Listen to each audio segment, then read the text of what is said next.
Ouais, si vous étiez avec nous lors de notre direct de vendredi, si ce n'est pas le cas, ça veut dire que vous n'étiez pas abonné, que vous n'avez pas encore mis la sonnette notification. Mais si vous étiez là, vous vous souvenez de ce moment où je vous ai passé cette vidéo de Mike Johnson. Donc on a beaucoup parlé de Claire qui était en arrière-plan, Claire Ménial, mais on va cette fois-ci plus se concentrer sur le propos de Mike Johnson qui refuse d'utiliser le terme de guerre. Vas-y. Well, we just had an important series of votes on the House floor. As you know, the War Powers Resolution failed. That is the right result. We are not at war. We have no intention of being at war. The President and the Department of Defense have made this very clear. The Department of War has made it very clear. This is a limited operation. It's an operation that's limited in its scope and duration. It has a very clear mission, and that mission is nearly accomplished by all estimates. We are taking down Iran's ballistic missile capability, its stockpile, and its ability to produce more. They were doing that at a scale and a speed that was more than our.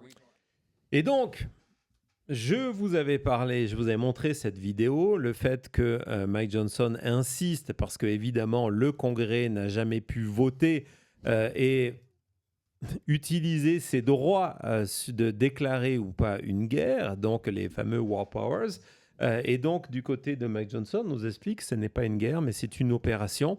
Et dans la foulée de cette vidéo, je vous avais montré ce dessin qui faisait un parallèle troublant entre les déclarations de Mike Johnson, qui nous disait ce n'est pas une guerre, c'est simplement une opération spéciale, et en 2022, les déclarations de Vladimir Poutine qui nous disait que ce n'était pas une guerre, mais uniquement une opération militaire spéciale. Hein, vous aviez remarqué, tout le monde dans le chat, tout le monde était reparti évidemment sur ce parallèle que vous connaissez bien avec la Russie et avec l'Ukraine. Et le New York Times a publié un article extraordinaire, mais vraiment extraordinaire, bravo à eux.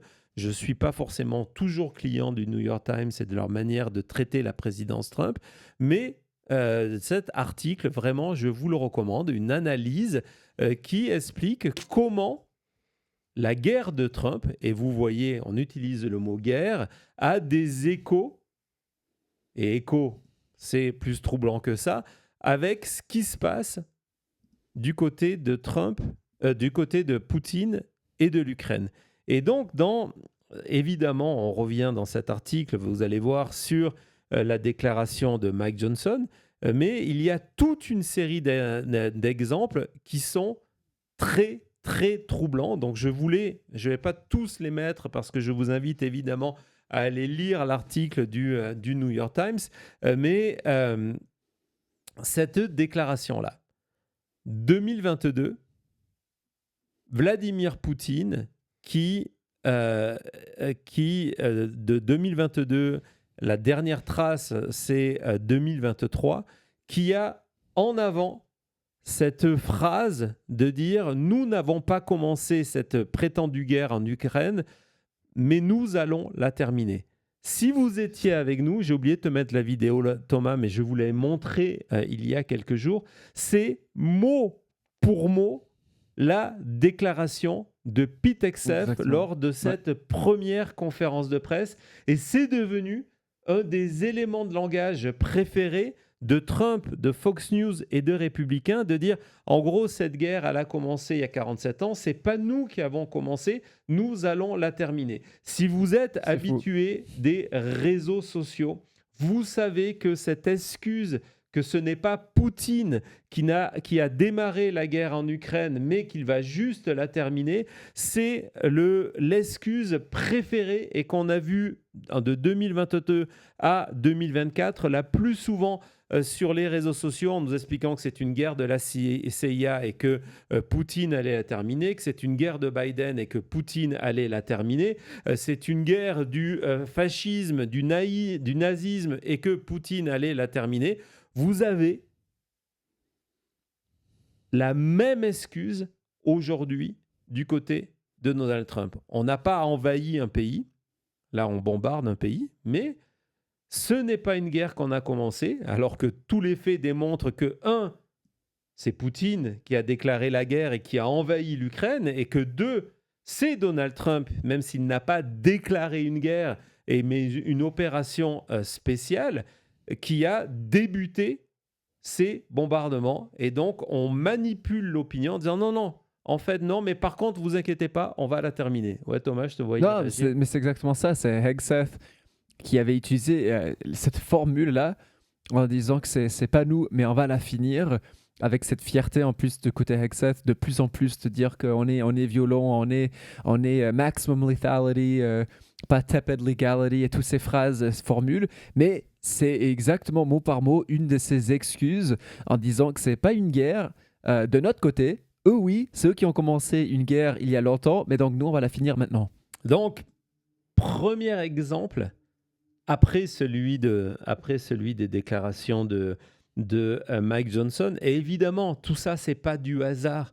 Vous comprenez bien que lorsque XF va devant les médias et lorsque Mike Johnson va devant les médias, on leur a communiqué des éléments de langage. Et c'est extrêmement troublant de voir que ces éléments de langage sont les mêmes avec Poutine qu'avec Trump, comme si, sans aller dans la théorie Krasnov, comme si du côté de l'administration Trump, avant de lancer l'opération, on avait étudié les différents conflits et, entre autres, celui qui est en train de se passer en se disant c'est quoi ce qui a marché en termes de communication chez Poutine et on va les reprendre. Et vous avez cet autre exemple qui est aussi une constante chez Donald Trump, avant de repartir dans les extraits, c'est sa volonté justement de ne jamais critiquer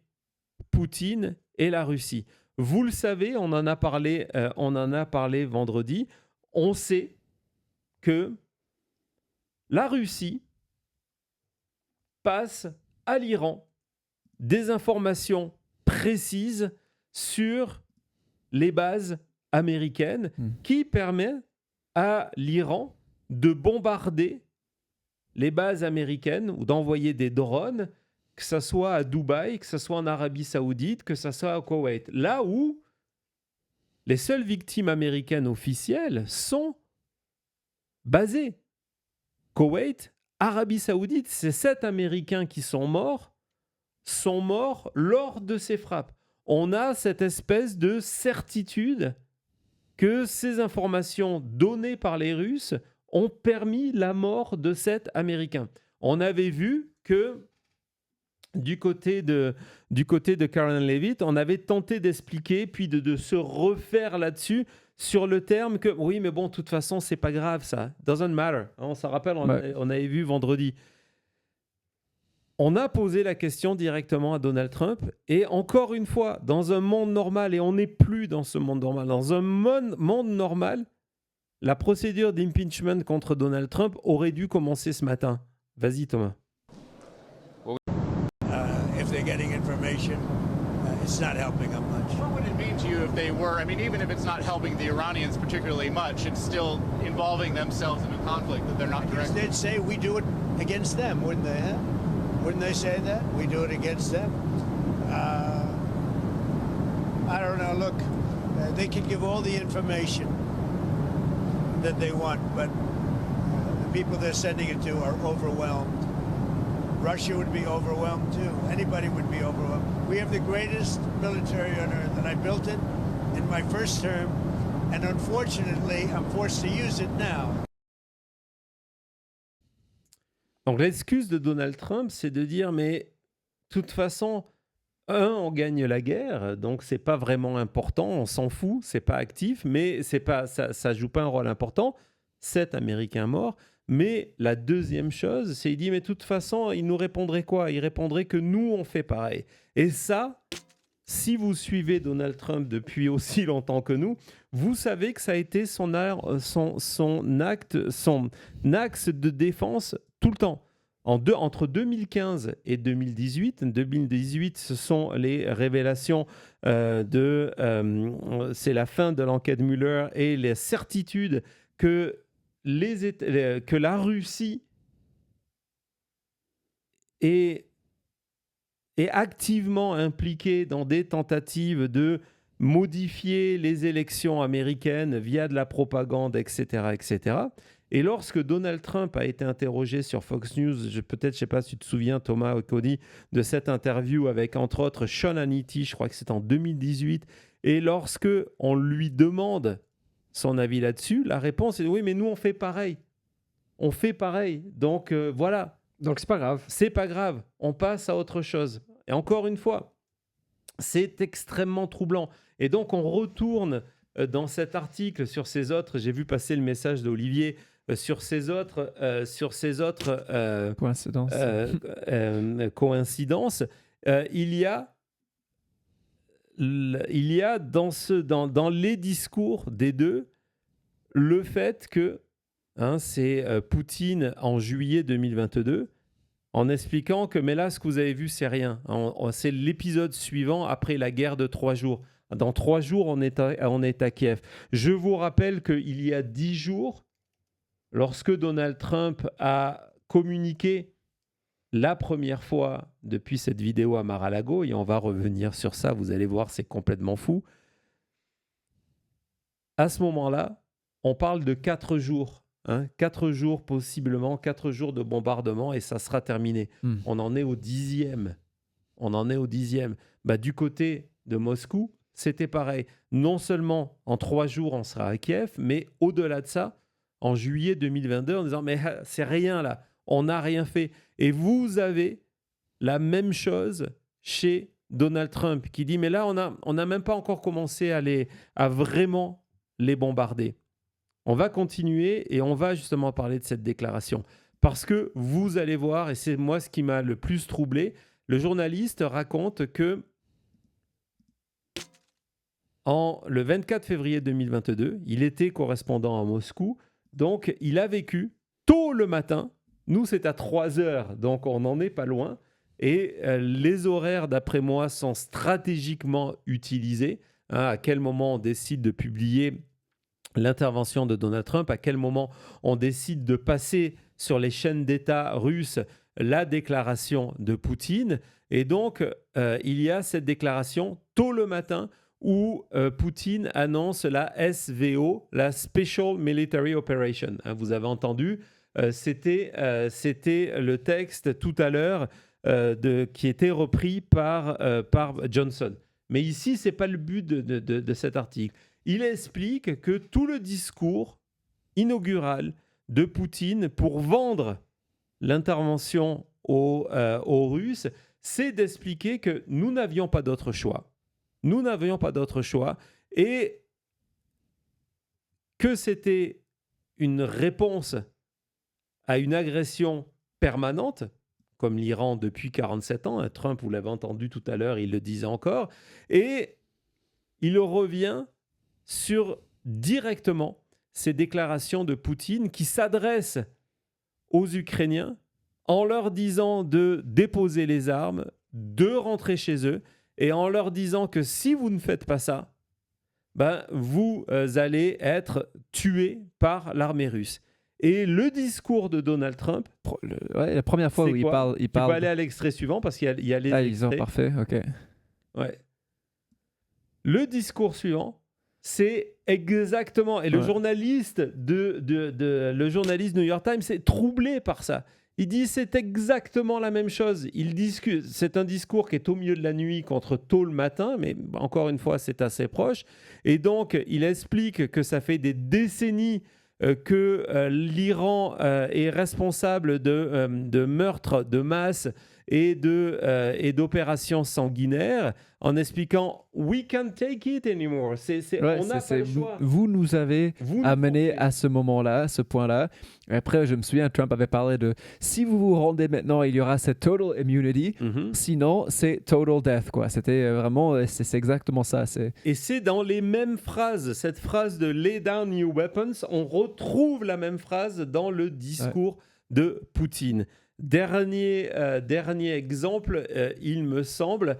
Et donc, il dit voilà, lorsque le deuxième jour, et regardez le rythme, parce qu'une deuxième fois, le lendemain, deuxième intervention, toujours enregistrée de Trump depuis Mar-a-Lago, où il a exactement le même discours en disant voilà, laissez les armes et vous, Iraniens, allez renverser le gouvernement. Et donc, il dit Poutine, le deuxième jour, donc on est dans le même rythme, le deuxième jour, il a fait exactement la même déclaration. Laissez les armes et allez renverser, prenez l'initiative, allez vous-même renverser le gouvernement de Zelensky. C'est extrêmement perturbant. Je n'ai pas dit troublant, c'est perturbant, non? Bien sûr, c'est souvent dans le chat, là on en a parlé aussi, ce n'est pas la première fois, c'est ça qui est encore plus troublant quand on voit ce genre de parallèle ou d'inspiration du côté russe de Poutine. On a vu tous ces exemples aussi, on a l'impression qu'il y a une amitié où Trump accueille mieux Poutine et les idées de Poutine, il les défend en temps de guerre beaucoup plus que celles de Zelensky ou l'Europe.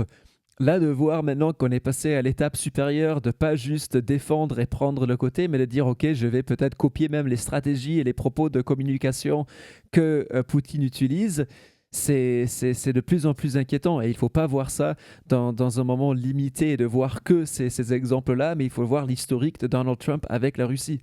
Ouais, il n'y a pas de hasard là. Hein. Non, c'est exactement la citation de Steve Bannon en disant il n'y a pas d'hasard en politique et quand là on voit exactement les mêmes mots, exactement les mêmes actions que Poutine, quand on sait en plus la relation entre les deux. Rappelons-le aussi, il y a eu ce meeting aux États-Unis avec Poutine qui est venu aux États-Unis invité par Trump qui s'est déplacé en Alaska pour accueillir Vladimir mois Poutine. D'août dernier, tu fais bien de le rappeler. C'est pas une coïncidence, c'est choquant, mais on n'est pas choqué. Ouais, c'est choquant, mais on n'est pas choqué. C'est un bon résumé. Et je vais te choquer là. Je vais te choquer pour le coup. Je vais vous choquer pour le coup parce que dans le cadre de cette grande manipulation, vous voyez, on est en plein dedans depuis le début de cette émission, dans le cadre de cette grande manipulation, et si je vous disais que Donald Trump lui-même, grand manipulateur devant l'Internet, devant l'Éternel, pas l'Internet, quoique, grand manipulateur devant l'Éternel, était aussi manipulé. À tout de suite.